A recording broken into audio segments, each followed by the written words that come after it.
नमस्कार दोस्तों। आप सभी लोग एक बार साउंड देख लेना। क्लियर विजुअलाइजेशन है? आवाज प्रॉपर है कि नहीं? साउंड प्रॉपर है कि नहीं? आप सभी लोगों को प्रॉपरली दिखाई दे रहा है कि नहीं दिखाई दे रहा?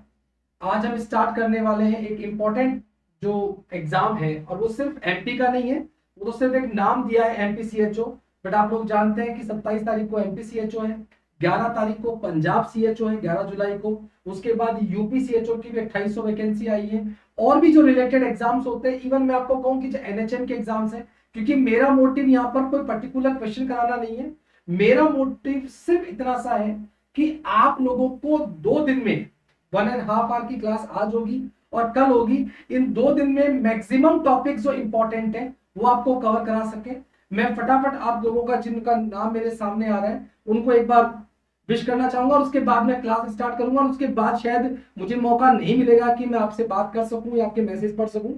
तो Monika Sangwan, Ramanpreet good evening, Ramdayal, Prerna, Mamta good evening बेटा, Amrita good evening, Jaspreet good evening, nurses rocks good evening, Anand, Mamta Prajapat, Radha Rani good evening, और बाकी सब लोग, पवन गुप्ता गुड इवनिंग। आप सभी लोग अपने जितने भी फ्रेंड्स हैं, क्योंकि जो आपके जुड़े हुए दोस्त हैं, चाहे वो राजस्थान के हो, चाहे वो एमपी के हो, चाहे वो पंजाब के हो, वहां के हम जो सारी बातें उनको हम डिस्कस करने वाले हैं। और मैं आपको इतना बता दूं कि सिर्फ और सिर्फ एमपी का नहीं, ये हर उस एग्जाम के लिए इंपॉर्टेंट है जो आप आगे देने वाले हैं। क्योंकि यहाँ पर जो बेसिक चीजें हैं वो क्लियर करूंगा, और मैं आपको कुछ ऐसी चीजें बताऊंगा जो शायद आपने पढ़ी तो है लेकिन उनको समझने का प्रयास नहीं किया है। सबसे पहली बात तो ये होती है कि 27 तारीख को एग्जाम है एमपीसीएचओ का, और 4 तारीख को आपका एग्जाम है सीआईसीएन का, जो एग्जाम है आपका, जो पर्टिकुलर कैंसर इंस्टीट्यूट का एग्जाम है। वहां पर दोनों के लिए आपको ध्यान रखना है कि क्वेश्चंस आपको पढ़ने। अच्छा, कुछ बच्चों को 4 तारीख के एग्जाम में थोड़ा सा कंफ्यूजन है कि सर थियरी बेस्ड आएंगे क्या? क्वेश्चन तो वही एमसीक्यूज बेस्ड ही है, ऑब्जेक्टिव्स ही है, लेकिन हाँ उनमें जो है थेरेटिकल एस्पेक्ट, मतलब जैसे मैंने कहा टीएनएम क्लासिफिकेशन क्या होता है, या आपसे पूछेंगे कि बिनाइन और मैलिग्नेंट में क्या डिफरेंसेस है, या आपसे क्वेश्चन के बारे में पूछ सकते हैं, जो बेसिक इजी क्वेश्चंस है। प्रैक्टिकल क्वेश्चंस में आपको सिचुएशन दी जाएगी, अप्लाइड क्वेश्चन दिए जाएंगे, और उसके बारे में आपसे पूछा जाएगा। तो 50 क्वेश्चन तो ऑन्कोलॉजी के और 50 क्वेश्चन जनरल नर्सिंग के। तो अब हम डिस्कस करने वाले हैं, तो आप सभी लोग अपना पेन कॉपी लेके बैठे, जहां पर आपको मौका मिले। ध्यान रखना, एक चीज मैं आपको क्लियर कर दूं, थोड़ा सा स्पीड फास्ट रहेगी, थोड़ा सा स्पीड तेज रहेगी। आज मैं आप लोगों से सिर्फ एक रिक्वेस्ट करना चाहूंगा कि आप सब लोग ये ध्यान रखें, अपनी स्पीड को मेंटेन करें। आप में से कोई बच्चा मुझसे कहता है कि सर स्पीड धीरे करो, तो पॉसिबल नहीं हो पाएगा। इसलिए आज थोड़ा आप लोग फास्ट रहें। 1.5 घंटा अपने हाथों को थोड़ा सा कष्ट देना पड़ेगा, फटाफट चीजें आपको लिखनी पड़ेगी। तो आप लिखें, मैं फटाफट एक्सप्लेन करता जाऊंगा। जितना पोर्शन आज कर पाएंगे उतना पोर्शन आज करेंगे, बाकी चीजों को कल करने का प्रयास करेंगे। ठीक है? तो आप सभी लोग रेडी हैं? आप सभी लोग तैयार हैं?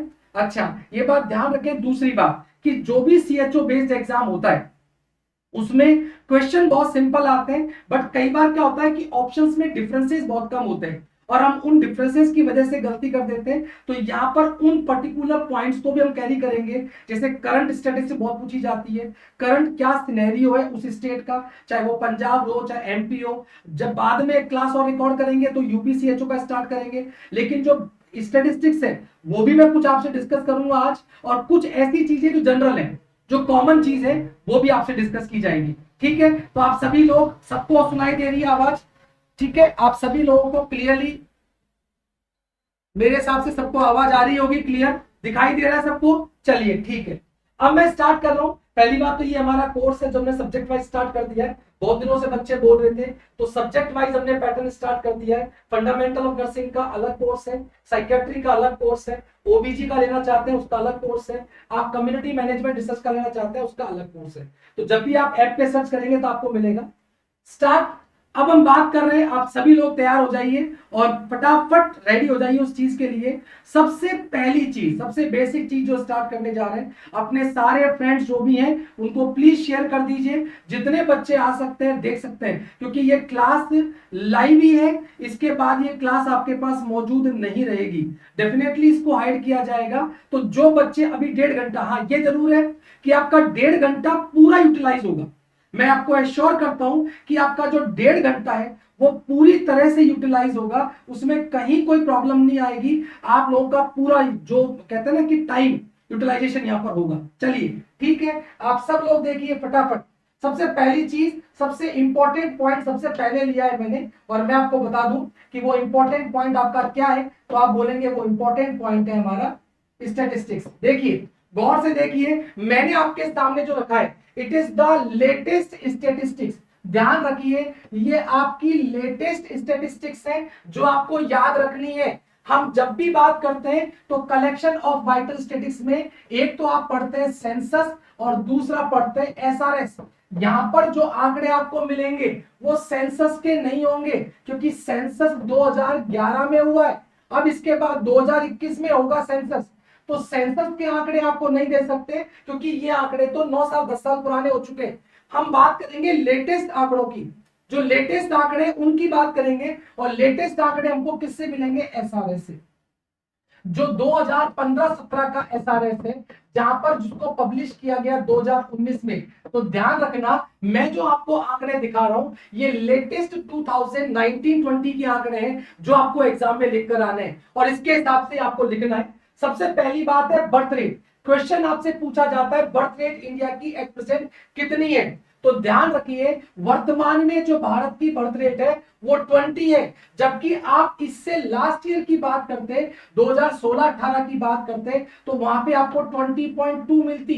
लेकिन आज की डेट में जो इंडिया की बर्थ रेट है वो कितनी है? 20 है। मैं कंपेयर करूं राजस्थान की, तो राजस्थान की 24 है। मैंने 3 स्टेट का कंपेयर किया है इंडिया के अलावा, राजस्थान, एमपी और पंजाब, क्योंकि पंजाब का भी एग्जाम सामने है तो उन बच्चों के लिए भी इसको स्टार्ट किया गया है। तो ध्यान रखिए तीनों स्टेट का कंपेयर कर रहा हूं।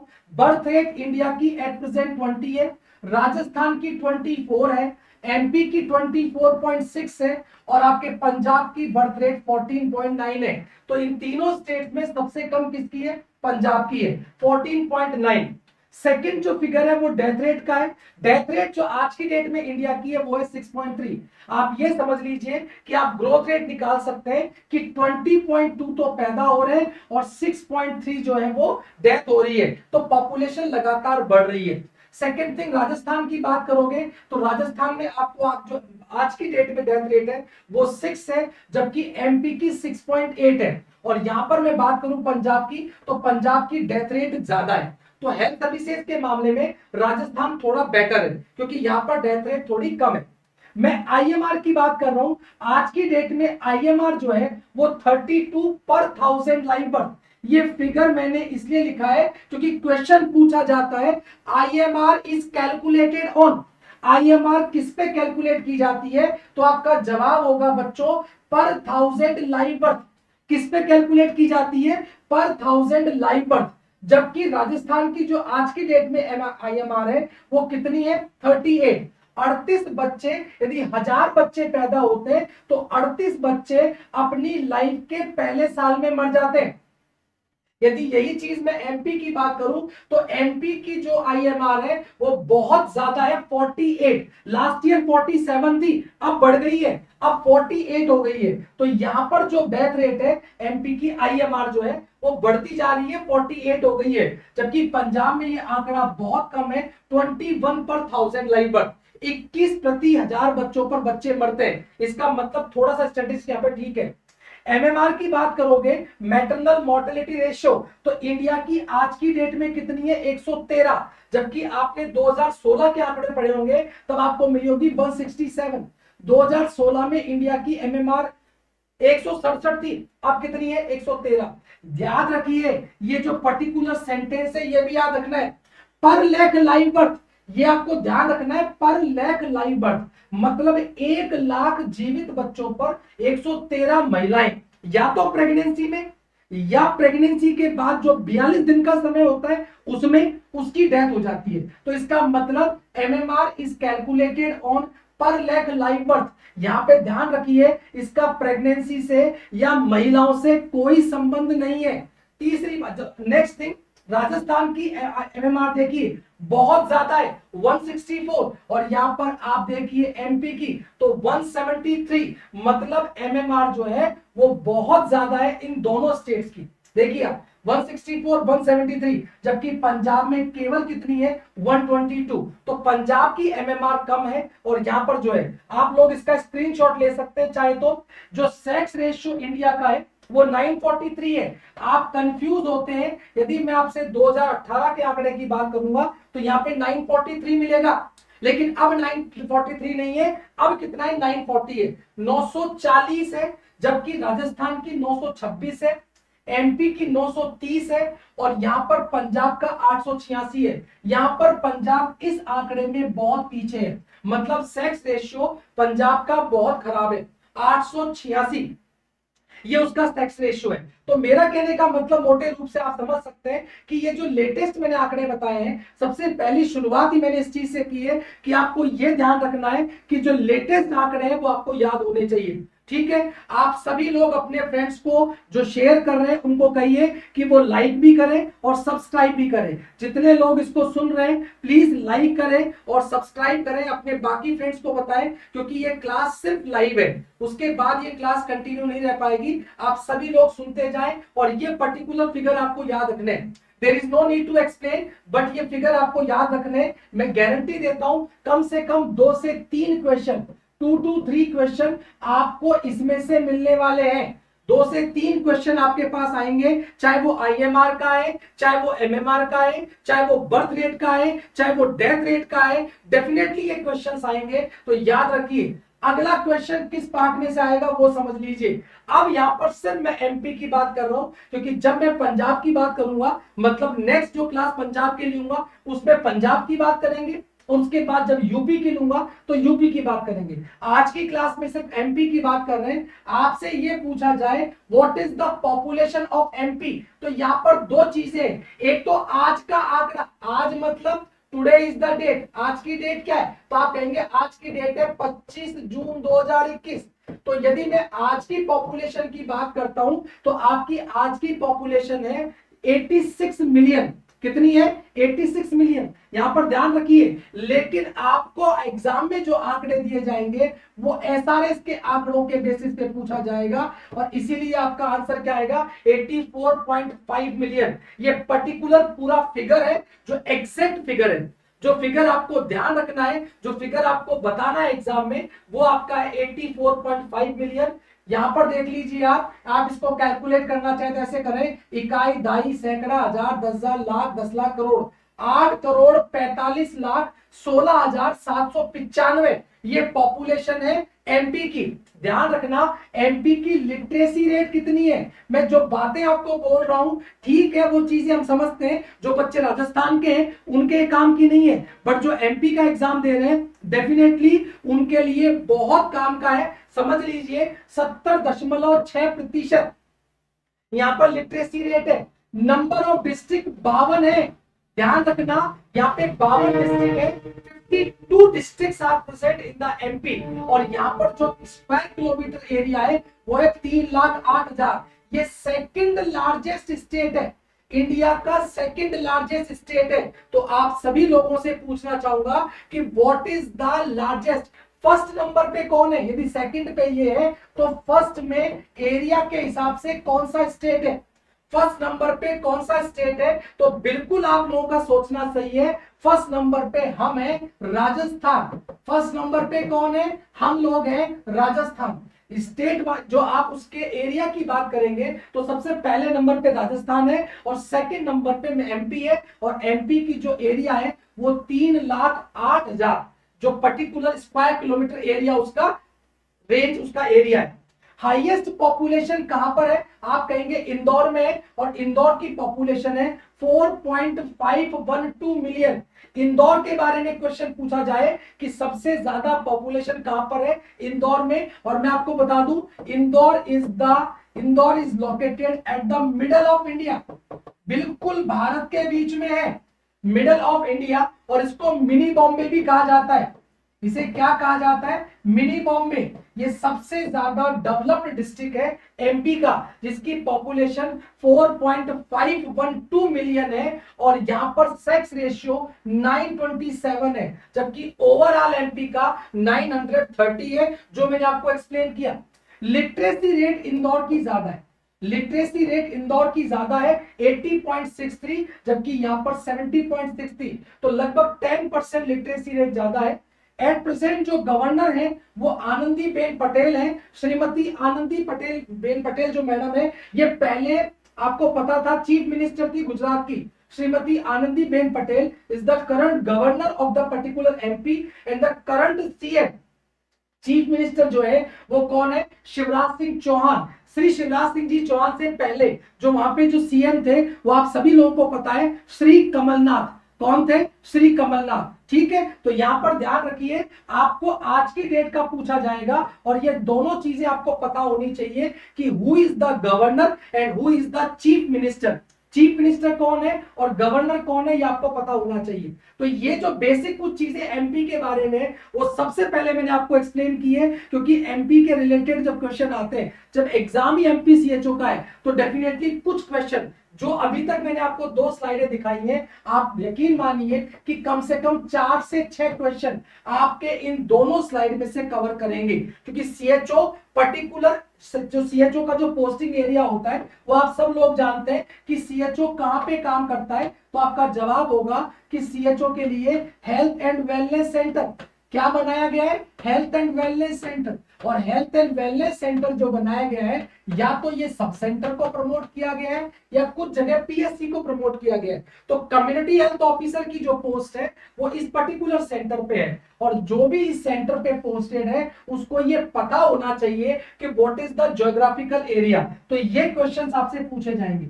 अब मैं आपके सामने स्टार्ट करने वाला हूं, जो लेटेस्ट थिंग है वो चीज है आपकी कम्युनिटी हेल्थ नर्सिंग की बेसिक पॉइंट्स। आज जो स्टार्ट कर रहे हैं वो बेसिक पॉइंट से स्टार्ट कर रहे हैं, उसके बाद धीरे धीरे आगे बढ़ेंगे। जो जो टॉपिक्स मैं कवर करूंगा वो मैं आपको बता देता हूं। पहला टॉपिक जो मैं आपको बता रहा हूं, ध्यान रखिए, हेल्थ डिजीज, आपके इंसिडेंस प्रिवेलेंस क्या होती है, रेट रेशियो प्रोपोर्शनल क्या होते हैं, हेल्थ इंडिकेटर्स क्या होते हैं, ये सारी की सारी चीजें डिस्कस करेंगे। सेकंड पॉइंट जो आपका इंपॉर्टेंट होता है वो डेमोग्राफी है, फिर इम्यूनाइजेशन है, आपका फैमिली प्लानिंग है, उसके अलावा डिजास्टर पे क्वेश्चंस आते हैं, बायोमेडिकल वेस्ट पे क्वेश्चंस आते हैं। यहां पर हम कह सकते हैं कि जो गवर्नमेंट की लेटेस्ट स्कीम है, कल की क्लास में जो लेटेस्ट स्कीम जो गवर्नमेंट की सारी की सारी वो भी मैं आपको इंक्लूड करूंगा, वो भी मैं आप लोगों को समझाऊंगा। उसके अलावा जो चीजें इंपॉर्टेंट है, कुछ पर्टिकुलर डिजीज जो लेटेस्ट है, कोविड का मैंने क्लास लिया है म्यूकोरमाइकोसिस का, वहां से आप देख सकते हैं। आप 100% यकीन कीजिए कि डेल्टा प्लस जो नया वेरिएंट आया है उस पे भी क्वेश्चन आ सकता है। डेल्टा प्लस का पहला पेशेंट भोपाल में देखा गया, एमपी में डेल्टा प्लस का पहला पेशेंट भोपाल में आया, और भोपाल में भी एम्स के बगल वाली कॉलोनी में आया। एक महिला में आया, उसके पति को भी हुआ था और उसको भी हुआ, लेकिन उसके पति को दोनों डोज लग चुकी थी, उसके कारण उसको सिग्निफिकेंट सिम्टम्स नहीं आए, जबकि उस फीमेल को सिम्टम्स आए और उसकी डेथ हो गई है। ध्यान रखना, तो ये चीजें भी आपसे पूछी जाएंगी। कोविड 19 के बारे में पूछा जाएगा, म्यूकोरमाइकोसिस के बारे में पूछा जाएगा। तो लेटेस्ट तो पढ़ना ही है, लेकिन बेसिक चीजें भी हमको पढ़नी है। और सबसे पहले हम स्टार्ट करते हैं, यहाँ पे जो पहला पॉइंट है वो है हेल्थ।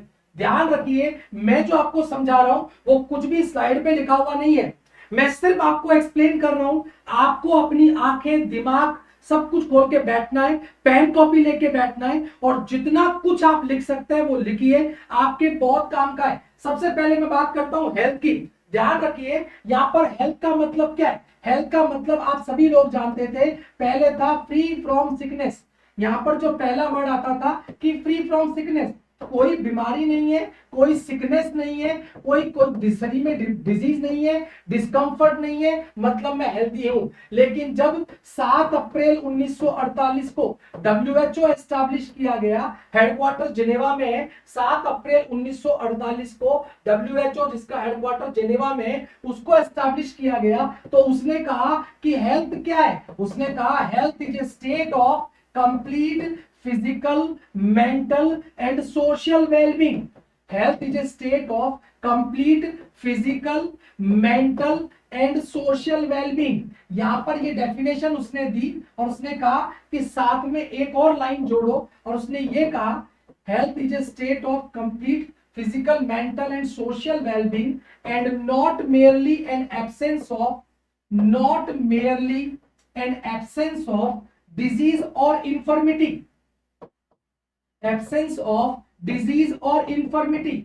ये डेफिनेशन डब्ल्यूएचओ के द्वारा दी गई। आपसे ये पूछा जाए कि यहां पर डब्ल्यूएचओ की डेफिनेशन में कौन कौन से इंपॉर्टेंट कंपोनेंट को शामिल किया गया, तो बच्चों फिजिकल, मेंटल और सोशल। लेकिन आपसे ये पूछ लिया जाए कि लेटेस्ट कौन से डायमेंशन को डब्ल्यूएचओ ने सपोर्ट किया है, तो आंख बंद करके तुरंत टिक कर देना किस पे, स्पिरिचुअल पे।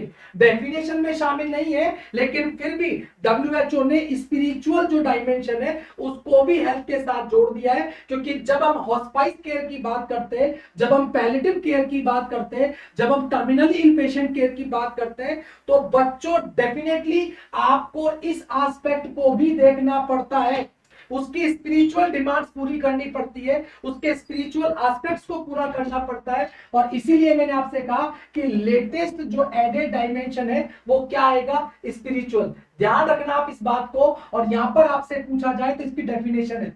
अब यहां पर दूसरी चीज आती है वेलबींग। वेलबींग क्या है वो समझ लीजिए आप। वेलबींग का मतलब यहां पे सिंपल है, समझना मेरी बात को, ठीक है। मैं एक स्लाइड पे आपको एक चीज समझा रहा हूं, वो आपको फॉलो करनी है। वेलबींग का मतलब क्या है, वेलबींग के अंदर दो चीजें आती है। वेलबींग में कौन कौन सी चीजें आती है वो समझा देता हूं। यहां पर वेलबींग में आप ये कह सकते हैं कि दो फीलिंग है। एक तो होता है क्वालिटी ऑफ लाइफ, एक तो होती है क्वालिटी ऑफ लाइफ और एक होती है स्टैंडर्ड ऑफ लिविंग। आपसे क्वेश्चन ये पूछा जाएगा कि ये दोनों एस्पेक्ट किसको बनाते हैं, वेलबींग को। लेकिन क्वालिटी ऑफ लाइफ और स्टैंडर्ड ऑफ लिविंग, इन दोनों में से कौन सा सब्जेक्टिव फिनोमिना है। सुन लेना मैं क्या पूछ रहा हूं। मैंने आपसे पूछा एक फिनोमिना होता है सब्जेक्टिव और एक होता है ऑब्जेक्टिव। सब्जेक्टिव का मतलब जो सब्जेक्ट फील करता है, ऑब्जेक्टिव का मतलब जिसे हम ऑब्जर्व कर सकते हैं, जिसे हम मेजर कर सकते हैं, जिसे हम देख सकते हैं, वो कहलाता है ऑब्जेक्टिव।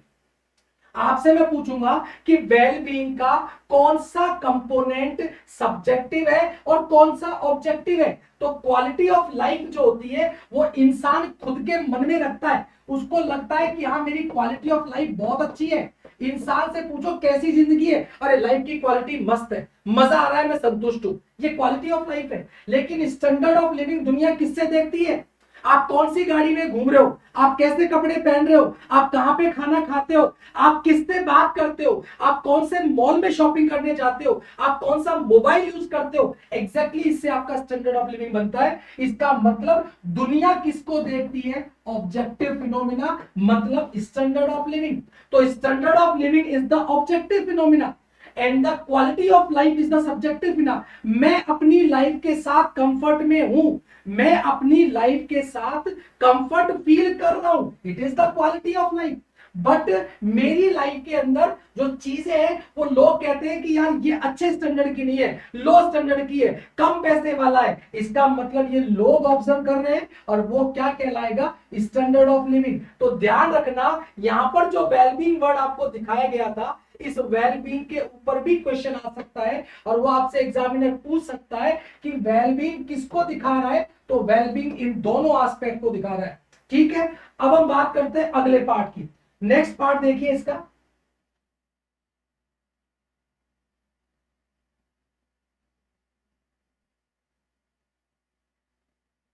अगला पार्ट देखिए। अगला पार्ट है तीन वर्ड फिर आपके सामने लिखे हुए हैं। पहला वर्ड है इलनेस, दूसरा वर्ड है सिकनेस और तीसरा वर्ड है डिजीज। मेरा मोटिव आप लोगों को सिखाना है क्योंकि ऐसे क्वेश्चन सीएचओ में बहुत बनते हैं और हम इन्हीं को गलती कर देते हैं। आप इलनेस वर्ड यूज करते हैं, आप सिकनेस वर्ड यूज करते हैं और आप डिजीज वर्ड यूज करते हैं और तीनों को सेम समझते हैं, कोई बदलाव नहीं समझते। समझ लीजिए, इलनेस का मतलब है, what is the meaning of illness, तो आप कहेंगे इलनेस का मतलब है फीलिंग।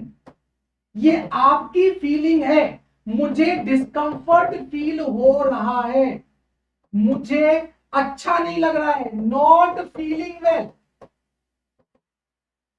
यहां पर ध्यान रखना, इलनेस आपका सब्जेक्टिव फिनोमिना है, आपकी फीलिंग है, बीमारी को लेके आपकी फीलिंग है कि मुझे अच्छा नहीं लग रहा है, मैं डिस्कंफर्ट हूं, मुझे अच्छा नहीं लग रहा है, मैं प्रॉपर्ली एडजस्ट नहीं हो पा रहा, ये आपकी इलनेस है। और सिकनेस क्या होती है, स्टिग्मा। स्टिगनेस होता है डर, आपके दिमाग में एक डर है, मुझे कुछ हो गया तो। जैसे मैं आपको एग्जांपल देता हूं कि जब लोग क्वेश्चन पढ़ लेते हैं, अभी बता देता हूं आपको मैं, आप लोग पढ़ते हैं क्वेश्चन, CAUTION, क्वेश्चन पढ़ते हैं, और क्वेश्चन में क्या पढ़ते हैं, चेंज इन बावल और ब्लैडर पैटर्न, ए सोर दैट डजंट हील, यही पढ़ते हैं। आप लोग अपने साथ में बोलते जाएं, अनयूजुअल ब्लीडिंग और डिस्चार्ज, किसी प्रकार की ब्लीडिंग है, किसी प्रकार का डिस्चार्ज है,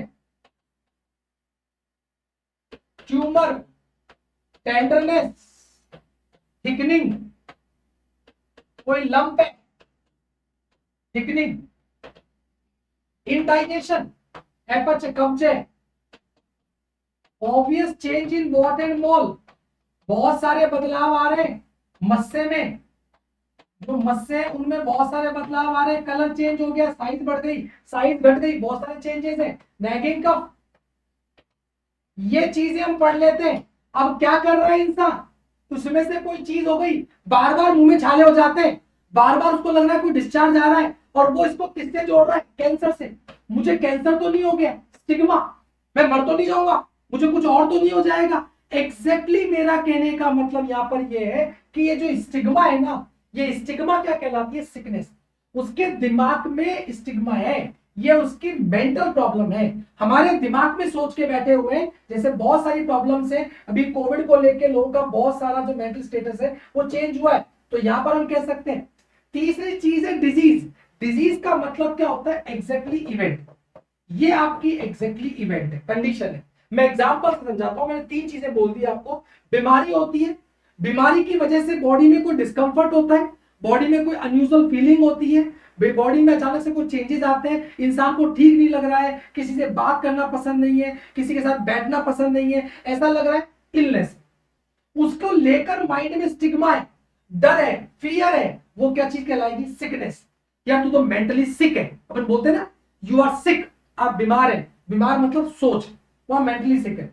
यहां पर डिजीज का मतलब है इवेंट। एग्जाम्पल लिखा है मैंने यहाँ पे, देखो एनीमिया, मैं कहूं किसी व्यक्ति को एनीमिया है, इसका मतलब क्या है, उसको डिजीज है। एनीमिया पर्टिकुलर क्या हो गया, डिजीज। तो मैंने कहा एनीमिया इज अ डिजीज। अब इस एनीमिया की वजह से इसको फटीग रहती है, थकान रहती है, काम करने में मन नहीं लगता, बार बार थक जाता है व्यक्ति, ये क्या हो गई, illness, feeling of fatigueness, illness. लेकिन इसको डर ये लग रहा है कि पता नहीं मुझे क्या होगा, कहीं मैं मर तो नहीं जाऊंगा, मुझे कोई सीरियस डिजीज तो नहीं हो जाएगी, मुझे कोई गंभीर बीमारी तो नहीं हो जाएगी, मुझे कोई गंभीर प्रॉब्लम तो नहीं हो जाएगी, ये वो सोच रहा है, ये फियर है, ये क्या कहलाएगा, सिकनेस। तो ये डिजीज है एनीमिया, फटिग उसकी इलनेस है, और सीरियस डिजीज का जो डर है, स्टिग्मा है, वो उसका क्या है, सिकनेस। तो ये तीनों चीजें मैंने आपको एक्सप्लेन कर दी है, इस प्रकार से आपको याद रखना है। फिर नेक्स्ट चीज आती है कंसेप्ट ऑफ हेल्थ। यहां पर जब कंसेप्ट ऑफ हेल्थ की बात आती है तो आपको 4 चीजें याद करनी है कि 4 कंसेप्ट दिए गए थे हेल्थ के, और क्वेश्चन कैसे बनते हैं वो मैं आपको बता दूंगा। मैं टॉपिक आपको पढ़ा रहा हूं, लेकिन साथ में जो वर्ड्स आपको बोल रहा हूं उसको प्लीज गौर से सुनिए। मैं 1.5 घंटे तक लगातार बोलता रहूंगा, चुप नहीं होऊंगा, पर जो लाइन बोलूंगा, जो सेंटेंस बोलूंगा बच्चों, निश्चित रूप से जो बच्चे सीएचओ के लिए जा रहे हैं उनके लिए बहुत बेनिफिशियल है। और जब पेपर आप लोग देंगे तो डेफिनेटली यू विल रिमेंबर मी, आप मुझे याद करेंगे और आप मुझे सोचेंगे क्या सर ने बताया था। मैं आपको कह रहा हूं कंसेप्ट ऑफ हेल्थ में 4 चीजें याद करो, चीजों को आसान कीजिए। पहला कॉन्सेप्ट बायोमेडिकल, माइंड में एक पिक्चर होनी चाहिए, जनरल टू स्पेसिफिक। दूसरी बात करेंगे इकोलॉजिकल, तीसरी बात करेंगे साइकोसोशियोलॉजिकल, और चौथी बात करेंगे होलिस्टिक। ये 4 कंसेप्ट हैं, होलिस्टिक या कंसेप्ट ऑफ कोऑर्डिनेशन। यहाँ पे होलिस्टिक कंसेप्ट भी कह सकते हैं या कंसेप्ट ऑफ कोऑर्डिनेशन भी कह सकते हैं। क्वेश्चन कैसे बनते हैं 2 लाइनों में समझा रहा हूं, कैसे पढ़ना है ये भी समझा रहा हूं। देखो बायोमेडिकल का मतलब है बॉडी, शरीर, ध्यान रखना, बायो मतलब लाइफ, मेडिकल का मतलब ट्रीटमेंट। हमारा शरीर जीवित मशीन है, और जब तक ये मशीन काम कर रही है हम हेल्दी हैं, लेकिन जब ये मशीन काम करना बंद कर देगी हम बीमार हो जाएंगे, डॉक्टर के पास जाएंगे, डॉक्टर मैकेनिक है, मशीन को ठीक करेगा। बायोमेडिकल कंसेप्ट, सिंपल सी बात है। क्वेश्चन क्या पूछेगा, विच कंसेप्ट ऑफ हेल्थ, कौन सा कंसेप्ट हेल्थ का फिजिकल डायमेंशन को कवर करता है, कौन सा कंसेप्ट हेल्थ का केवल फिजिकल डायमेंशन को कवर करता है। बच्चों आपका जवाब होगा बायोमेडिकल। केवल फिजिकल डायमेंशन से मतलब है एनाटॉमी और फिजियोलॉजी, बॉडी और फिजियोलॉजी। मेरी बॉडी में जो ऑर्गन्स हैं वो काम कर रहे हैं, फिजियोलॉजी नॉर्मल है, मेरा रेस्पिरेशन नॉर्मल है, मेरा बीपी नॉर्मल है, मेरा सैचुरेशन नॉर्मल है, मेरे वाइटल्स सब नॉर्मल है, इसका मतलब बायोमेडिकल। सेकंड है इकोलॉजी। इकोलॉजी का मतलब होता है एनवायरमेंट, मैं जिस वातावरण में रह रहा हूं, यदि वो वातावरण हेल्दी है, वो एनवायरमेंट हेल्दी है, मतलब मैं हेल्दी हूं। कौन सा concept of health environmental related है, इकोलॉजी का, ये उससे जुड़ा हुआ है। तीसरा है साइको एंड सोशियोलॉजिकल, मेरी साइकोलॉजी कैसी है, मेरी पूर साइकोलॉजी है। आप बार बार किसी व्यक्ति को जिसकी साइकोलॉजी खराब है, you want to change the concept, 100% assure है कि will not change, she will not change, वो नहीं बदलेगा, उसकी साइकोलॉजी खराब है। सोशियोलॉजी, जिस सोसाइटी में वो रह रहा है वहां पे सारे लोग ही नैरो माइंडेड है, नैरो माइंडेड सोच है, नैरो माइंडेड वो बिहेव करते हैं और उसकी साइकोलॉजी भी वैसी है। यहां पे आपकी हेल्थ इफेक्ट करती है। बॉडी खूब हेल्दी है, मैं आपको एग्जांपल दे देता हूं, कोविड-19 में ऐसे बहुत सारे लोग चले गए जिनकी बॉडी बहुत हेल्दी थी और वो आराम से ओवरकम कर सकते थे, लेकिन वो क्यों चले गए, क्योंकि साइकोलॉजी बैठ गई, दिमाग में बैठ गया कि मुझे कोविड हो गया मतलब मैं मरूंगा ही मरूंगा, साइकोलॉजी। तो ये कहता है कि ना तो बॉडी की बात है ना एनवायरमेंट की बात है, साइकोलॉजी। मन चंगा तो कटौती में गंगा, यदि आपका मन चंगा है तो आप कटौती में गंगा भर सकते हैं। आपके दोस्त के साथ, आपके बेस्ट फ्रेंड के साथ, जिससे आप प्यार करते हैं, आपकी जो गर्लफ्रेंड है, उसके लिए दोपहर के 2 बजे जून के महीने में नौतपा जिसे बोलते हैं, नौतपा के दिनों में 2 बजे रोड पे खड़ा हुआ है चौराहे पे और टेम्परेचर 45 है तो भी उसको गर्मी नहीं लग रही है। एग्जैक्टली गर्मी क्यों नहीं लग रही है, क्योंकि उसकी साइकोलॉजी उस लड़की के लिए जुड़ी हुई है। वो आएगी और जब वो आएगी तो ठंडी हवा का झोंका चलेगा और वो ठीक हो जाएगा। ये साइकोलॉजी, चलेगा नहीं, एग्जैक्टली कुछ नहीं चलेगा पर उसको लगेगा। होलिस्टिक कंसेप्ट कहता है भाई तू भी सही है, तू भी सही है और तू भी सही है, लेकिन तुम तीनों में से कोई पूरा नहीं है। पूरा कैसे करोगे, अरे पूरा करेंगे इन तीनों को मिलाकर, इन तीनों को मिला दो, बॉडी भी चाहिए, एनवायरमेंट भी चाहिए और साइकोलॉजी सोशियोलॉजी भी चाहिए। जब ये तीनों चीजें मिलेंगी तब जाके जो कंसेप्ट बनेगा बच्चों वो कहलाएगा holistic concept. Concept of coordination सबका होना जरूरी है, most approved concept of health. मेरा क्वेश्चन है most approved concept of health कौन सा है, सबसे अच्छा, सबसे ज्यादा एक्सेप्टेड कंसेप्ट ऑफ हेल्थ कौन सा है। तो बच्चों आपका जवाब होगा होलिस्टिक या कंसेप्ट ऑफ कोऑर्डिनेशन। आपसे एक क्वेश्चन और पूछा जाएगा, गौर से सुन लीजिए।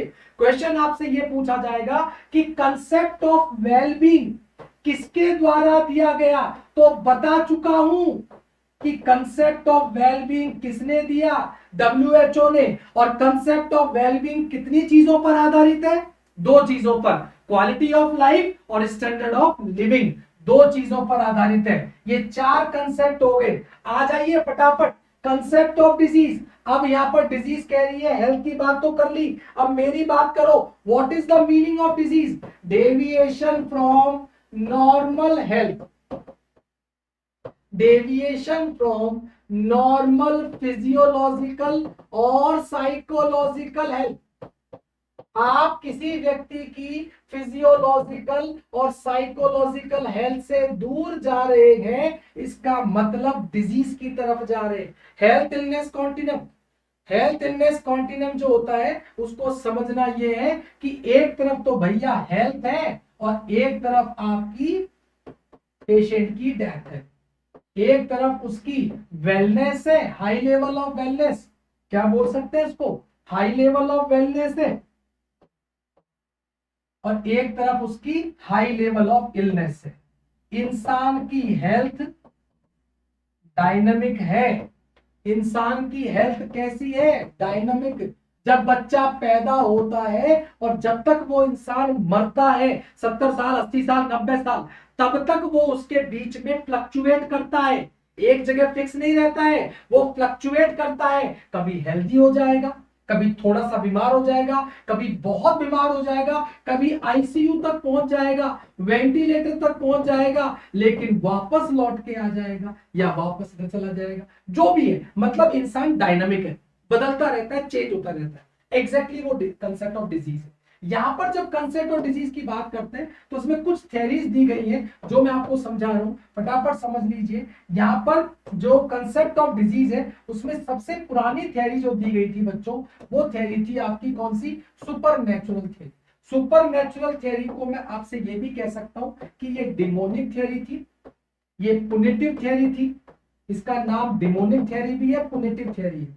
जितनी बीमारियां होती हैं ये भूत प्रेत चुड़ैल आत्मा देवी देवता पुराने पाप इनकी वजह से होती है। एग्जैक्टली हम ये कह सकते हैं कि आपसे ये कहा जाए कि भैया लेप्रोसी किसने दी, पुराने जन्मों के पापों ने दी। पुराने जन्मों के पाप, पाप का मतलब सिंस, पुराने जन्मों में जो पाप किए थे वो कोड़ बनकर फूटे। तो भैया माइकोबैक्टीरियम लेप्री की क्यों दोष देते हो, वो तो बेचारा कहीं गुनहगार नहीं है। तो इनका ये मानना था कि जो भी प्रॉब्लम्स होती हैं या तो वो शक्तियां हैं, जैसे आप लोग बात करते हैं ना, वुडू होता है, ब्लैक मैजिक होता है, ठीक है ना, एविल डेविल सारी चीजें होती है वो, या फिर भगवान पनिशमेंट दे रहा है, भगवान सजा दे रहा है, ये सुपर नेचुरल थ्योरी। दूसरी होती है कंटेजियन थ्योरी। कंटेजियन थ्योरी जिसके द्वारा दी गई थी, यहां पर आपको ध्यान रखना है, ये थ्योरी दी थी फ्रैकेस्ट्रो। किसने दी थी, फ्रैकेस्ट्रो। नाम याद रख लेना कि contagion theory was proposed bye, तो आपका आंसर होगा फ्रैकेस्ट्रो। फ्रैकेस्ट्रो ने कंटेजियन थ्योरी प्रपोज की थी। ये नाम याद कर लेना जिनके नाम बोल रहा हूं। फ्रैकेस्ट्रो ने कंटेजियन थ्योरी दी थी और उसने कहा था कि जो बैड एयर, मतलब सॉरी, वाटर है, फूड है, मतलब जो कंटेजियस प्रोडक्ट है उनकी वजह से बीमारी होती है। तो आपको इतना याद रखना है, contagion theory was proposed by Fracastoro. Miasma theory कहलाती है बैड एयर थ्योरी, मतलब जो बैड एयर है, एयर पॉल्यूशन की वजह से, या जो कंटेजियन थ्योरी के अंदर और फैक्टर्स दिए गए, सॉइल, मतलब आपको यहां पर स्टडी करेंगे तो आपको मिलेगा कॉलेरा। कॉलेरा के बारे में बताया गया। कॉलेरा का जो पर्टिकुलर है, कॉलेरा का एक और नाम है, यदि आपसे पूछा जाए who is the father of public health, who is the father of public health, तो आपका आंसर आएगा cholera. Cholera is the father of public health. और आपको बता दूं कि फादर ऑफ पब्लिक हेल्थ इसको इसलिए कहा गया कि आप सब लोगों ने जॉन स्नो का नाम सुना है। जॉन स्नो कौन थे, तो आप कहेंगे साहब Jon Snow is the father of modern epidemiology. Jon Snow is the father of modern epidemiology. और जॉन स्नो ने सबसे पहले कॉलेरा के बारे में बताया। जॉन स्नो, स्नो मतलब बर्फ, और बर्फ का पिघलने में क्या बनता है, पानी, कॉलेरा। तो कॉलेरा से जो पानी से बीमारी होती है उसके बारे में जॉन स्नो ने बताया। तो जॉन स्नो कौन थे, father of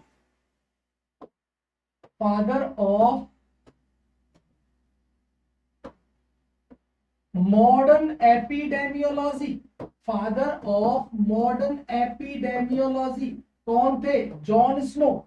Jon Snow father of modern epidemiology है। और फादर ऑफ पब्लिक हेल्थ पूछ दिया जाए तो आप क्या बोलेंगे, कॉलेरा। यहाँ पर फादर एक बीमारी है, ये पर्टिकुलर किसी व्यक्ति का नाम नहीं है। तो यहाँ पर पहली थ्योरी सुपरनेचुरल, दूसरी थ्योरी कंटेजियन, और तीसरी थ्योरी मियाज्मा थ्योरी। उसके बाद चौथी थ्योरी आई, वो थी ग्रीक ह्यूमरल, और इसको सपोर्ट करने वाले थे हिप्पोक्रेट्स। कौन थे, हिप्पोक्रेट्स। हिप्पोक्रेट्स के साथ कुछ चीजें जुड़ी हुई है, समझ लीजिए। He is the father of medicine. इसको फादर ऑफ मेडिसिन कहा जाता है। जैसे हम नर्सिंग, जब नर्सिंग वाले आते हैं तो हम नाइटिंगेल प्लेस लेते हैं, वैसे डॉक्टर्स हिप्पोक्रेटिक ओथ लेते हैं। इसका मतलब फादर ऑफ मेडिसिन। इसके अलावा ये फर्स्ट ट्रू एपिडेमियोलॉजिस्ट भी था। He was the first true epidemiologist. ये पहला एपिडेमियोलॉजिस्ट भी थे। तो एग्जैक्टली ये फादर ऑफ मेडिसिन भी थे और ये फर्स्ट ट्रू एपिडेमियोलॉजिस्ट भी थे। इस थ्योरी के बारे में हिप्पोक्रेट्स ने बताया। ये जो ग्रीक कंट्रीज के लोग थे, ग्रीस कंट्री के लोग, वो इसको मानते थे। इन्होंने कहा बॉडी में 4 तरह के फ्लूइड होते हैं और इन फ्लूइड को क्या बोला, ह्यूमर।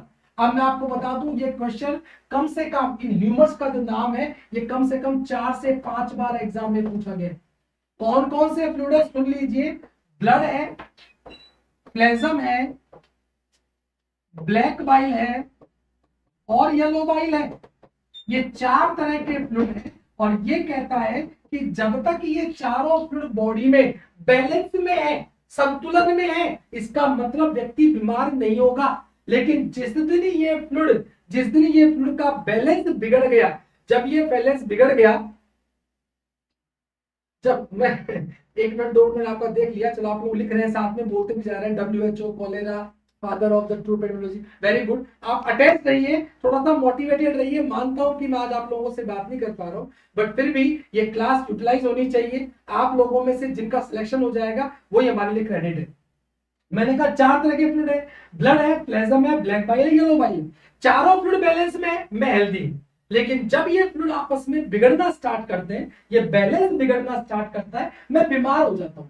ये कहती है आपकी ग्रीक ह्यूमरल थ्योरी। कितने पॉइंट याद कर लिए? पहला पॉइंट किसने दी? हिप्पोक्रेट्स। हिप्पोक्रेट्स कौन है? Father of medicine. हिप्पोक्रेट्स कौन है? फर्स्ट ट्रू एपिडेमियोलॉजिस्ट है। ये थ्योरी किस पर आधारित है? 4 फ्लूइड पर आधारित है। कौन कौन से फ्लूइड है? क्या बोलते हैं उनको? ह्यूमर्स बोलते हैं। कौन कौन से फ्लूइड है? Blood, phlegm, black bile, yellow bile. 4 तरह के फ्लूइड है। क्लियर? ये आपको इतना याद करना है, बहुत है। जर्म थ्योरी, ये पहली साइंटिफिक थ्योरी थी, फर्स्ट साइंटिफिक थ्योरी। पहली एक ऐसी थ्योरी दी गई जिसको प्रॉपरली एक्सप्लेन किया, और देने वाले कौन थे? Shri Lewis pasture, respected Louis Pasteur. Louis Pasteur ने कहा कि बीमारी होने के लिए एक कीड़ा होना जरूरी है, एक माइक्रो ऑर्गेनिज्म होना जरूरी है। ये होगा तो ही बीमारी होगी, ये नहीं होगा बीमारी नहीं हो सकती। बीमारी होने के लिए इसका होना जरूरी है। जर्म कहते हैं इसको, क्या कहते हैं? जर्म। तो जर्म जो है माइक्रो ऑर्गेनिज्म है। ये थ्योरी किसके द्वारा दी गई? पहला क्वेश्चन लुई पास्चर। दूसरा क्वेश्चन इंपॉर्टेंट, यहां पर लिख रहा हूं, साथ में समझ लेना। क्वेश्चन ये पूछा जाएगा कि जर्म थ्योरी हेल्थ के कौन से कंसेप्ट को एक्सप्लेन करती है? वापस सुन लेना, which concept of health is explained by the germ theory? तो आपका आंसर होगा बायोमेडिकल। बायोमेडिकल थ्योरी को एक्सप्लेन करता है जर्म थ्योरी, और बायोमेडिकल कंसेप्ट आपस में जुड़े हुए हैं। मैं कैसे बता रहा हूं समझ लीजिए आप। मान लीजिए कोई भी जर्म गया, अभी लेटेस्ट लेते हैं SARS-CoV-2। SARS-CoV-2 जो कोविड का पॉजिटिव एजेंट है, जब ये बॉडी में जाता है तो ये क्या करता है? हमारी एनाटॉमी फिजियोलॉजी को डिस्टर्ब करता है कि नहीं करता? हमारी बॉडी की एनाटॉमी फिजियोलॉजी को डिस्टर्ब करता है, हमारी बॉडी की एनाटॉमी फिजियोलॉजी को चेंज करता है। और चेंज कैसे करता है वो मैंने आपको बताया है कि जो टाइप 2 न्यूमोसाइट है उन पे अटैक करता है। इसका मतलब किससे रिलेटेड हो गया? बॉडी से।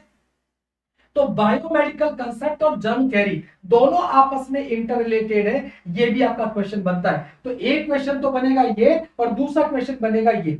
अब आ जाइए epidemiological triad theory. Epidemiological triad theory क्या कहती है वो समझ लीजिए आप, कि एपिडेमियोलॉजिकल ट्रायड थ्योरी कहती है, आप सब लोगों को इसमें ये याद करना है कि कितनी चीजें हैं। आप कहेंगे ट्रायड मतलब 3। 3 कौन है सर? आप कहेंगे सर ये 3 है। एक तो आपका एजेंट है, एक आपका होस्ट है, और एक आपका एनवायरमेंट है। अभी तो मैंने सिर्फ इतना लिखा है, एजेंट, होस्ट, एनवायरमेंट। अब सुन लीजिए क्या कह रहा हूं। एजेंट तो बीमारी का कारक है, ये वो है जो बीमारी पैदा करता है। Mycobacterium tubercle bacilli is agent. Mycobacterium tubercle bacilli is agent. Mycobacterium leprae is agent. Varicella zoster is agent. SARS-CoV-2 is agent. ये पहुंचेगा ससेप्टिबल होस्ट के पास। किसके पास पहुंचेगा बच्चों? ससेप्टिबल होस्ट, जिसको बीमारी हो सकती है। इसका मतलब ये हो गया पेशेंट जो बनने वाला है फ्यूचर में। लेकिन ये एजेंट इसके पास पहुंचा कैसे? तो यहां पर आएगा एनवायरमेंट, और जब एनवायरमेंट आएगा तो आप लोग इसे क्या बोलते हैं? Mode of transmission. क्या बोलते हैं? Mode of transmission. अरे भाई बीमारी यहां से यहां कैसे जाएगी? आप ये समझिए कि यदि HIV को यहां से यहां जाना है तो ड्रॉपलेट से नहीं जा सकता। HIV ड्रॉपलेट से नहीं जा सकता, हाथ मिलाने से, गले मिलने से जाता, लेकिन कोविड जा सकता है। कोविड जा सकता है ना, इसका मतलब HIV का जो मोड ऑफ ट्रांसमिशन है वो ड्रॉपलेट नहीं है, लेकिन SARS-CoV-2 का जो मोड ऑफ ट्रांसमिशन है वो कोविड का हो सकता है, तो जो उसका ड्रॉपलेट हो सकता है। तो मेरा कहने का मतलब है कि जब तक ये तीनों चीजें आपस में एक दूसरे को कॉपरेट नहीं करेंगी तब तक बीमारी नहीं हो सकती। बीमारी होने के लिए एजेंट का होस्ट के पास आना जरूरी है, और एजेंट को होस्ट के पास लाएगा कौन? एनवायरमेंट। कौन लाएगा बच्चों? एनवायरमेंट। ये एनवायरमेंट यहां से यहां लेकर आएगा। एग्जैक्टली यही आपका मोड ऑफ ट्रांसमिशन कहलाता है। थोड़ा सा यही ब्रीफ कर देता हूं टॉपिक, जिससे खत्म हो जाएगा, समय हमारे पास नहीं है, इसका डिजीज थ्योरी संबंध नहीं है, बट आपके टॉपिक से संबंध है। मैं कहूं मोड ऑफ ट्रांसमिशन कितने प्रकार का हो सकता है? थोड़ा जल्दी जल्दी समझिए और जल्दी जल्दी लिखिए। मोड ऑफ ट्रांसमिशन दो प्रकार का हो सकता है। पहला हो सकता है डायरेक्ट और दूसरा हो सकता है इनडायरेक्ट। किताबों में बहुत सारी भाषाएं लिखी हुई है, बहुत सारी भाषाओं का लोग इस्तेमाल करते हैं। मैं तो वो भाषा बोलना चाहता हूं जो आपको और मुझे समझ में आ जाए, मेरे को भी समझ में आ जाए कि मैंने क्या बोला और आपको भी समझ में आ जाए कि मैंने क्या बोला। तो मैं ये कह रहा हूं कि इंफेक्शन देने वाला और लेने वाला यदि परस्पर एक दूसरे के संपर्क में आए, डायरेक्ट कांटेक्ट में आए, तब तो मोड ऑफ ट्रांसमिशन क्या कहलाएगा? डायरेक्ट। ये देने वाला है, ये लेने वाला है, बीमारी यहां से यहां जा रही है, ये तो सोर्स है और ये होस्ट है, और बीमारी इससे यहां जा रही है, और दोनों को पता है, इसको पता है बीमारी कौन दे रहा है, क्योंकि डायरेक्ट कांटेक्ट में आ रहे हैं, तो वो तो कहलाएगा डायरेक्ट। और यहां पर देखिए ये तो होस्ट है और ये पर्टिकुलर सोर्स है, और सोर्स ने किसी और को कंटामिनेट किया और इसने आपके व्यक्ति को बीमारी दे दी, मतलब इन दोनों का परस्पर संपर्क नहीं है, ये दोनों एक दूसरे के कांटेक्ट में नहीं आ रहे। इसने पानी गंदा कर दिया, ओपन डिफिकेशन कर दिया, विब्रियो कॉलेरी को पानी में छोड़ दिया, और उस पानी को इस भाई साहब ने पी लिया। अब जब इस भाई साहब ने पी लिया तो बीमारी तो हो गई, कॉलेरा तो हो गया, और कॉलेरा था किसके पास? इसके पास। तो यहां से यहां तो पहुंच गया, लेकिन क्या इस व्यक्ति को पता है कि जो मैंने पानी पिया है वो इस व्यक्ति ने गंदा किया था? क्या ये पानी से पूछेगा कि पता तुझे किसने गंदा किया था? वो कहेगा मुझे नहीं पता किसने गंदा किया था। एग्जैक्टली ये इनडायरेक्ट है, जहां पर सोर्स और होस्ट आपस में एक दूसरे के परस्पर संपर्क में नहीं आते हैं, वो इनडायरेक्ट है, और जब संपर्क में आते हैं तो वो डायरेक्ट है। अब समझ लीजिए डायरेक्ट कौन कौन से हैं और इनडायरेक्ट कौन से हैं। ड्रॉपलेट डायरेक्ट है कि नहीं? एसटीडी डायरेक्ट है कि नहीं? क्लोज कॉन्टैक्ट डायरेक्ट है, बिल्कुल है। मैंने कहा इनोक्यूलेशन इनटू स्किन और म्यूकोजा, कुत्ते ने सीधा आके काट लिया, रैबिट डॉग ने सीधा काट लिया, मुझे पता है बीमारी कहां से मिली है। पांचवी बात वर्टिकल ट्रांसमिशन, मां से बच्चे को हो गया तो पता है बच्चे को कहां से मिला है। और छठी बात कंटामिनेटेड सॉइल, बहुत सारे इंफेक्शन मिट्टी से मिलते हैं, जैसे आप लोग डिप्थीरिया पढ़ते हैं, टिटनस पढ़ते हैं, कंटामिनेटेड सॉइल, हुकवर्म मैनिफेस्टेशन पढ़ते हैं, ये सारे के सारे किस में आते हैं बच्चों? डायरेक्ट में। याद कर लेना ये सारे डायरेक्ट मोड ऑफ ट्रांसमिशन है।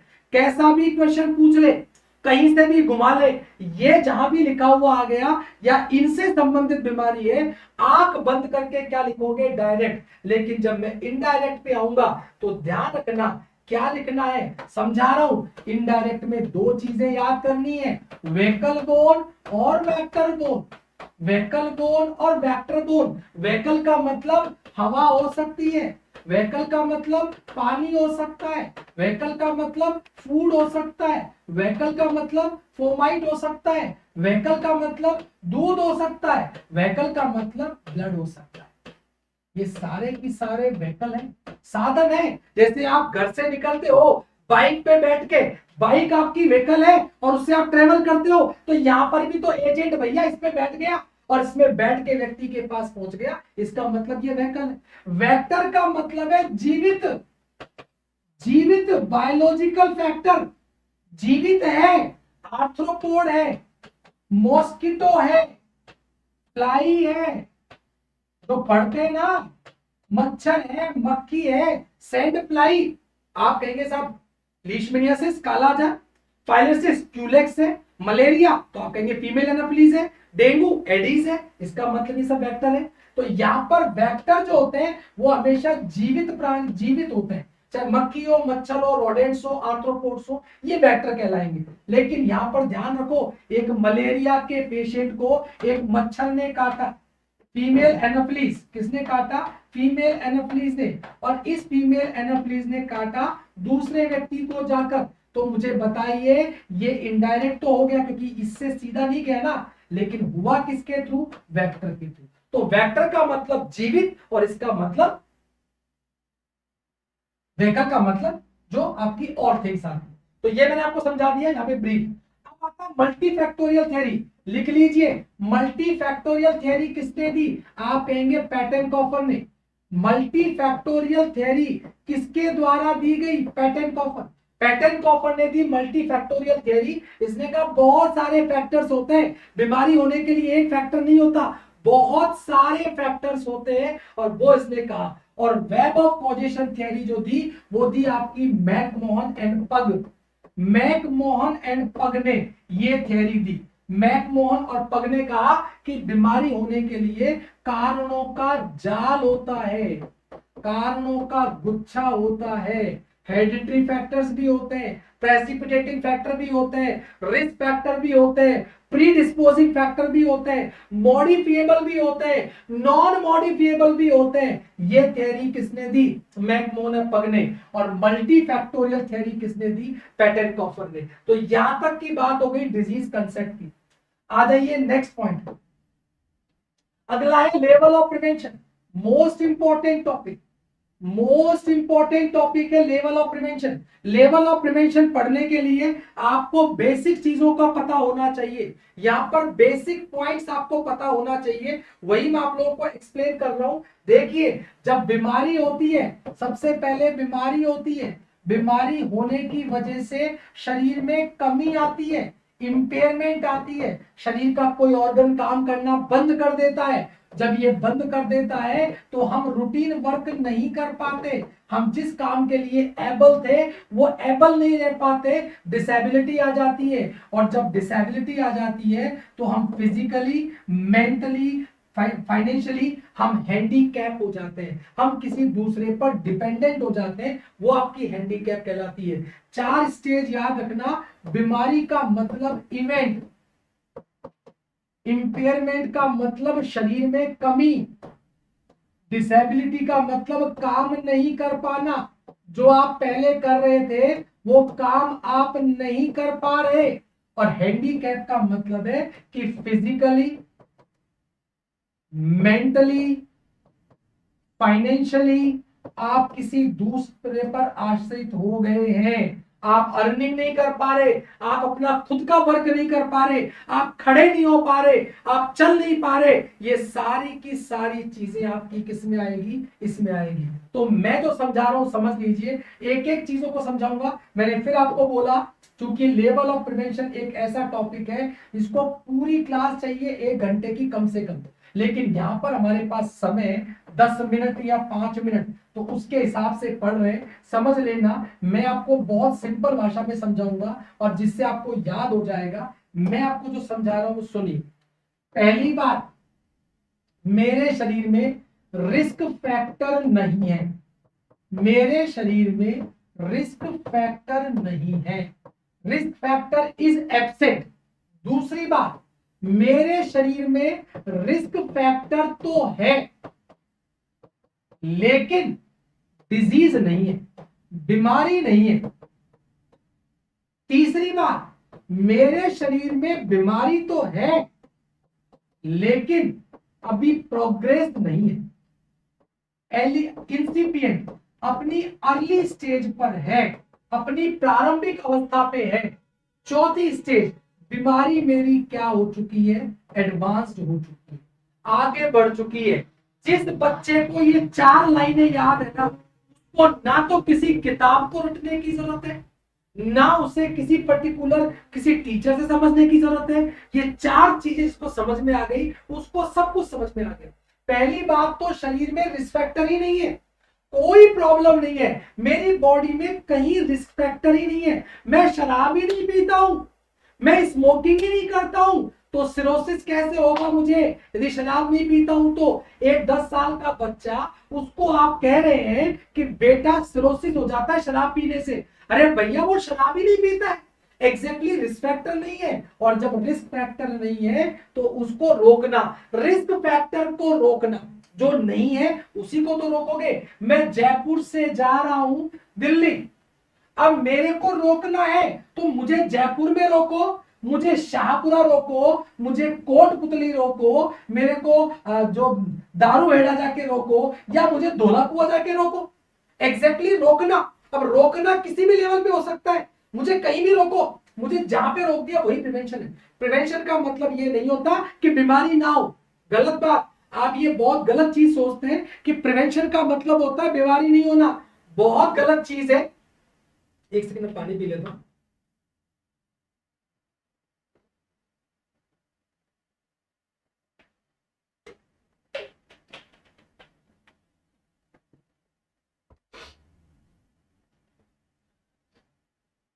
बच्चे मुझसे कहते हैं सर प्रिवेंशन का मतलब तो बीमारी रोकना होता है, बीमारी रोक, अरे नहीं भाई, जहां भी रोकोगे वही तो प्रिवेंशन है।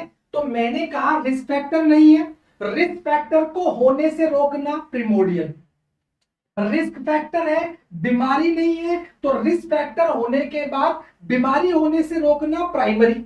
बीमारी की शुरुआत हो गई है, बीमारी का पता लगाना है, बीमारी का अर्ली स्टेज पे डायग्नोसिस करना है और बीमारी को जल्द से जल्द ठीक करना है जिससे बीमारी आगे ना बढ़े। सेकेंडरी प्रिवेंशन, बीमारी आगे बढ़ गई है, अब सर्जरी करनी है या उसको रिहेबिलिटेशन भेजना है, उसको पैलेटिव केयर देनी है या उसको किसी और प्रकार से केयर देनी है, इसका मतलब टर्शरी, या वो मरने वाला है तो उसको साइकोलॉजिकल सपोर्ट देना है, पैलेटिव केयर देनी है। पैलेटिव केयर का मतलब क्या होता है? Adding life in the days, not days in the life. मरेगा निश्चित है, पैर कट गया तो डिसेबिलिटी हो गई, अब आप उसको नॉर्मल स्ट्रीम में लाने का प्रयास कर रहे हैं। तो ये 4 लेवल ऑफ प्रिवेंशन जो है ये आपको याद रखने हैं। मैं फटाफट वापस रिवाइज कर रहा हूं और एक एक दो दो एग्जांपल दूंगा, फिर भी यदि किसी बच्चे को ये समझ में नहीं आए, इंपॉर्टेंट टॉपिक है, आप सभी लोगों के पास मेरा कांटेक्ट नंबर है, यदि नहीं है तो यहां पर जो आपके सामने नंबर लिखा हुआ है आप आसानी से कॉल कर सकते हैं। लेकिन आप लेवल ऑफ प्रिवेंशन को अच्छे से पढ़ के जाना, जहां पर भी कोई डाउट हो एक बार मुझसे पूछ लेना, मैं आपको समझा दूंगा। रिस्क फैक्टर नहीं है, सोचिए एक 13 साल की बच्ची को आप मेंस्ट्रुअल हाइजीन के बारे में समझा रहे, 13 इयर्स, गवर्नमेंट कहती है कि सेक्स एजुकेशन जो फीमेल्स गर्ल्स हैं उनको 6ठी क्लास से स्टार्ट कर देनी चाहिए, क्योंकि अब इसको मिनार्की होने वाली है, मेंस्ट्रुअल साइकिल शुरू होने वाला है, तो डेफिनेटली उसको मेंस्ट्रुअल हाइजीन पता होना चाहिए। अभी रिस्पेक्टर आया नहीं है पर आ सकता है। आप एक व्यक्ति को ट्रेडिशनल लाइफ स्टाइल यूज करने के लिए बोल रहे हैं, ट्रेडिशनल लाइफ स्टाइल यूज करने के लिए बोल रहे हैं, ध्यान रखना कहीं उसने आपको नहीं कहा कि उसकी एज इतनी है या उसको ये प्रॉब्लम है या उसको कोई रिस्क फैक्टर है या उसका कोलेस्ट्रॉल लेवल बढ़ा हुआ है या वो ओबेज है, या उसको कुछ नहीं बताया, सिर्फ ये कहा आपको ट्रेडिशनल लाइफ स्टाइल यूज करनी है। ट्रेडिशनल लाइफ स्टाइल क्यों यूज कर रहे हैं? हम रिस्क फैक्टर को रोकना चाहते हैं। Always will be the answer of primordial. क्या आंसर होगा? प्राइमोडियल। दूसरी बात, अब मैंने कहा एक व्यक्ति को चोट लग गई, टेटनस का इंजेक्शन लगाना है, एक व्यक्ति को कुत्ते ने काट लिया, रेबीज का इंजेक्शन लगाना है, किसी व्यक्ति को हेल्थ एजुकेशन देनी है, किसी व्यक्ति को काउंसलिंग करना है, किसी बच्चे को टीका लगाना है, बीसीजी का लगाना है। आप लोग कोविड का टीका लगवा रहे हैं, कोविशील्ड लगवा रहे हैं, कोवैक्सीन लगवा रहे हैं, जो भी लगवा रहे हैं, क्यों लगवा रहे हैं? रिस्क फैक्टर तो है, अरे कोविड-19 आ तो गया, कोविड-19 है तो सही, एनवायरमेंट में तभी तो वैक्सीन लगवा रहे हो भाई। स्मॉल पॉक्स का वैक्सीन कौन लगवाता है? कौन सी बीमारी ऐसी है जो इरेडिकेट हो चुकी है? तो आप कहेंगे साहब स्मॉल पॉक्स, तो कोई स्मॉल पॉक्स का वैक्सीन लगवाता है क्या? नहीं लगवाता है, क्योंकि बीमारी नहीं है, रिस्क फैक्टर नहीं है। हम उसी बीमारी का वैक्सीन लगाते हैं जो मौजूद है, बीसीजी लगाते हैं, पोलियो लगाते हैं, डीपीटी लगाते हैं, कोविड-19 लगाते हैं, क्योंकि रिस्क फैक्टर तो मौजूद है लेकिन बीमारी अभी तक हुई नहीं है। इसका मतलब किस में जाएगा? प्राइमरी। सोच लीजिए कितना बता दिया। Health education, tetanus, rabies. एक चीज ध्यान रखिए, ये वर्ड याद करो, प्रोफाइलेक्सिस। प्रोफाइलेक्सिस वर्ड आ जाए, प्रोफाइलेक्सिस शब्द आपके एग्जाम में दे दे एग्जामिनर छाप के, तो 100% वो क्या होगा, प्राइमरी। प्रोफाइलेक्सिस बचाव के लिए किया जाता है, ट्रीटमेंट के लिए नहीं होता है। Prophylaxis is always for the prevention, तो यहां पर हम कहेंगे primary. Health education, vaccination, health education, counselling, proper nutrition, environmental sanitation, आप मॉस्किटो कॉइल जलाते हैं, आप मॉस्किटो रिपेलेंट यूज करते हैं, सब किसमें जाएंगे, प्राइमरी। अब आ जाइए सेकेंडरी। किसी को खांसी है, आपने कहा स्पुटम टेस्ट कराओ। किसी ने कहा कि साहब मेरे को गले में दर्द रहता है, आप गले की जांच करवाओ। किसी ने कहा कि साहब मेरे को घाव हो जाता है, ठीक नहीं होता है, आप उसका इन्वेस्टिगेशन कराओ।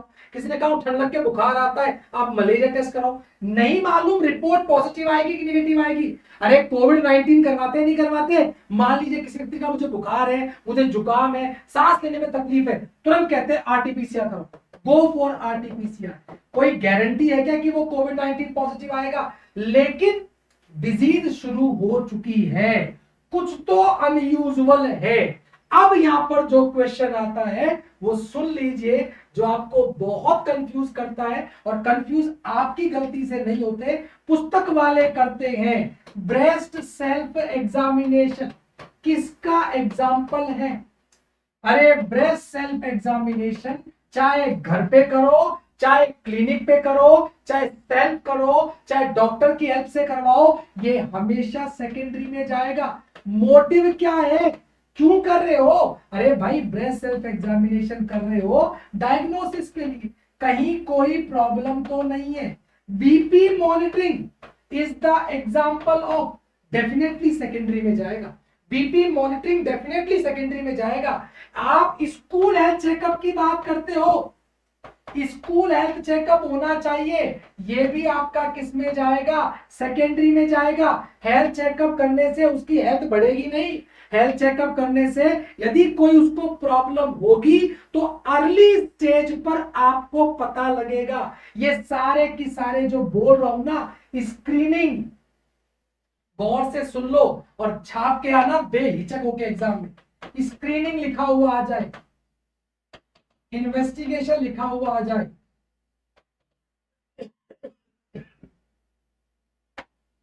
एग्जामिनेशन लिखा हुआ आ जाए, ये सारे की सारे किस में जाएंगे, सेकेंडरी में। आंख बंद करके सेकेंडरी कर देना, चाहे उसको बीमारी हो ना हो, लेकिन उसका मोटिव तो उसने कुछ पता लगाना है। Always it will come the second prevention. हाँ, यदि उसने आपसे कहा कि आपको हेलमेट पहनना चाहिए, उसने आपसे कहा कि सीट बेल्ट लगानी चाहिए, तो फिर आप इसको क्या बोलेंगे, प्राइमरी।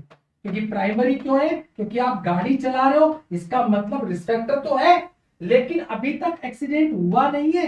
एक्सीडेंट से बचने के लिए तो हेलमेट पहन रहे हैं, एक्सीडेंट से बचने के लिए सीट बेल्ट लगा रहे हैं, इसका मतलब ये सब किसमें जाएगा, प्राइमरी में। तो ध्यान रखना, ये चीजें आपको डिफरेंशिएट करना आनी चाहिए, ठीक है। नाउ तीसरा जो है, इसके अंदर थर्ड जो है, लास्ट सॉरी फोर्थ जो है, वो आपका टर्शरी है।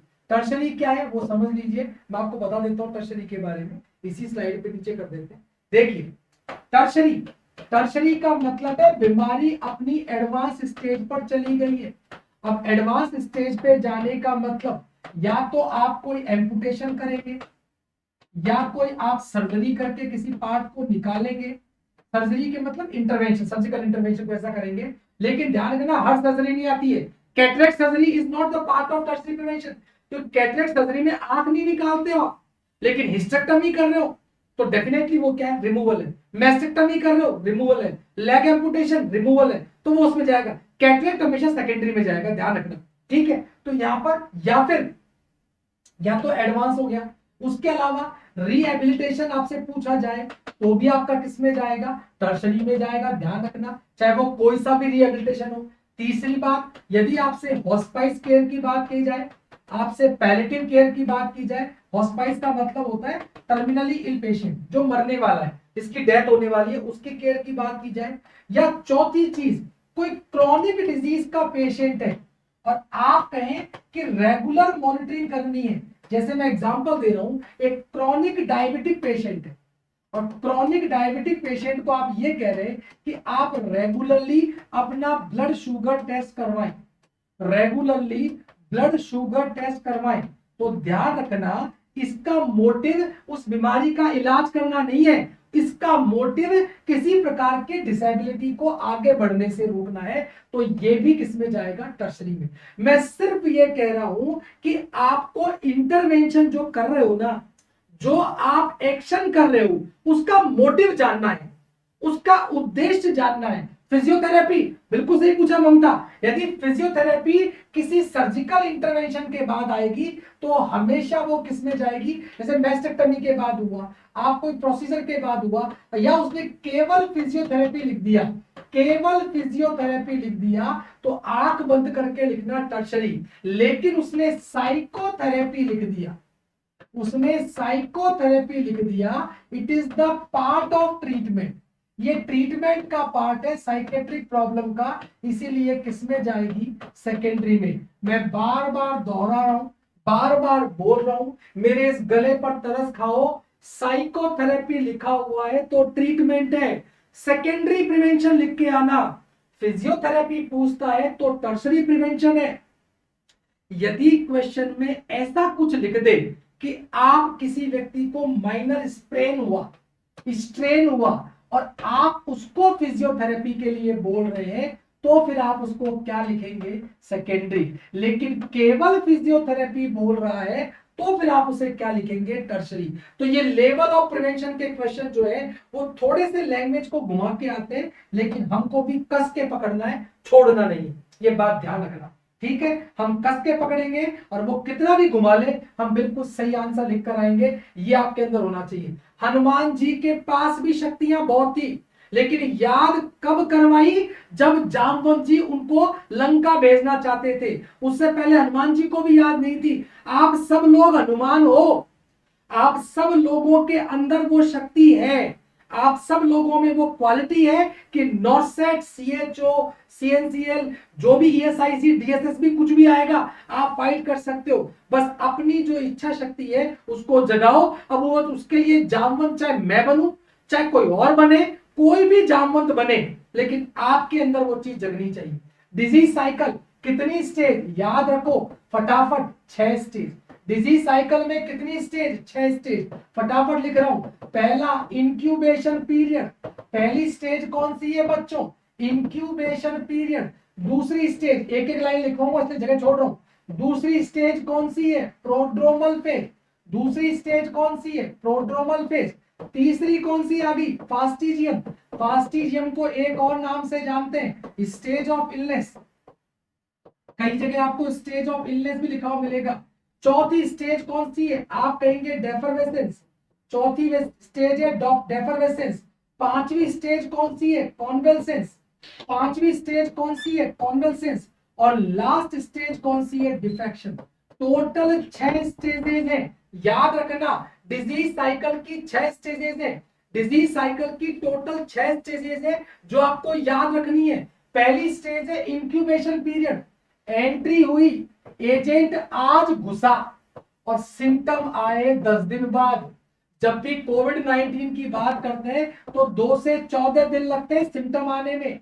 ये समयावधि कि एंट्री ऑफ डिजीज एजेंट से लेकर बॉडी में जो पहला साइन सिम्टम आता है, ये समयावधि क्या कहलाती है? Incubation period. क्या कहलाती है? Incubation period. सिंपल याद कीजिए, इस दौरान पेशेंट कोई बीमारी को ट्रांसमिट करता है, कम्युनिकेट करता है, तो वो क्या कहलाएगा? इंक्यूबेटरी कैरियर। क्या कहलाएगा? इंक्यूबेटरी कैरियर। याद रखना, इंक्यूबेशन पीरियड के दौरान यदि कोई पेशेंट बीमारी को ट्रांसमिट करता है, किसी दूसरे व्यक्ति को बीमारी देता है, तो वो इंक्यूबेटरी कैरियर कहलाएगा। पेशेंट यहां पर एसिम्प्टोमेटिक होगा, entry of disease agent to occurrence of first sign symptom. ध्यान रखना, ठीक है? तो आपको मेरी बात समझ में आ रही है? एग्जैक्टली जो चीजें मैं आपको समझा रहा हूं उसको आप याद रखें, समझते रहें और उस चीज को उसी प्रकार से लिखते चले जाएं। आ रही है बात समझ में? तो देखिए, प्रोड्रोमल फेज, बीमारी के सिम्टम आना स्टार्ट हो गए, धीरे धीरे सिम्टम बढ़ने लगेंगे, तो एग्जैक्टली आपको ध्यान रखना है वो प्रोड्रोमल फेज है। बीमारी के सिम्टम धीरे धीरे बढ़ेंगे, लास्ट में सिम्टम क्लियर हो जाएंगे, स्टेज ऑफ इलनेस, पेशेंट बीमार हो जाएगा, यहां पर उसकी रिकवरी शुरू हो जाएगी, और जब रिकवरी शुरू होगी तो रिकवरी धीरे धीरे बढ़ने लगेगी, वो कहलाएगी कॉन्वलसेंस, फास्ट हो जाएगी, यहाँ पे फास्ट रिकवरी होगी, और लास्ट में पेशेंट की बॉडी में से इंफेक्शन खत्म हो जाएगा, ये कहलाएगा डिफेक्शन। तो यहाँ पर जो मैंने आप लोगों को बताया, इसको आप आज इतना पढ़े, अभी मेरे को गले में बहुत ज्यादा पेन हो रहा है, तो अभी आपको जो कंटेंट है वो आप इतना याद करें, कल हम डिस्कस करेंगे और टॉपिक्स के बारे में, और टॉपिक लेकर आएंगे, और लगा तो एक दो क्लास और आगे करेंगे कंटिन्यू, डोंट वरी, जितना मैक्सिमम कोर्स होगा हम करवाएंगे। तो आज के लिए इतना ही काफी है, धन्यवाद।